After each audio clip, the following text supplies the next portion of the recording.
你的設備需要維修嗎？我們提供免費診斷，我們上門取件和送件，無需致電或出行。維修前先發送報價，你確認後才繼續。簡單、透明、專業。連結在簡介裏。在呢段影片入面，我哋會教你點樣對 PS5 控制器進行維護，保持最佳狀態，令你嘅遊戲體驗更加完美。首先，定期清潔係好重要。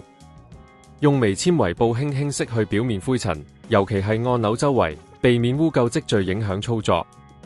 你可以用少量清潔液噴喺布上，切勿直接噴喺控制器上。第二步，檢查控制器嘅電池。如果你發現電池續航力下降，可能需要更換電池或者進行專業檢查。你可以隨時利用我哋提供嘅免費診斷服務，幫你檢查電池狀況。第三，檢查連接問題。如果控制器經常掉線，可能係因為藍牙連接不穩定。試下將控制器重新配對，或者檢查 PS5 主機嘅設置。維修前報價都係一個重要環節。如果你發現控制器有嚴重故障，例如按鈕失靈或者震動功能失效，可以直接聯絡我哋。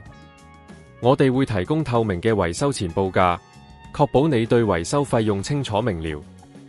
另外，我哋亦提供上門取件送件服務，方便你無需親自到店，輕鬆解決問題。只需要一個電話，我哋就會安排技術人員上門取件，維修完成後再送返到你手上，省時又方便。最後，記得定期對控制器進行維護，保持清潔同檢查狀況，可以有效延長使用壽命。希望今日分享嘅小貼士對你有幫助，讓你嘅 PS5 控制器持續運行良好，享受無阻嘅遊戲時光。你的設備需要維修嗎？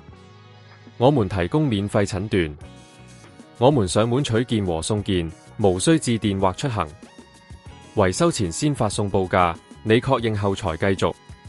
簡單、透明、專業。連結在簡介裏。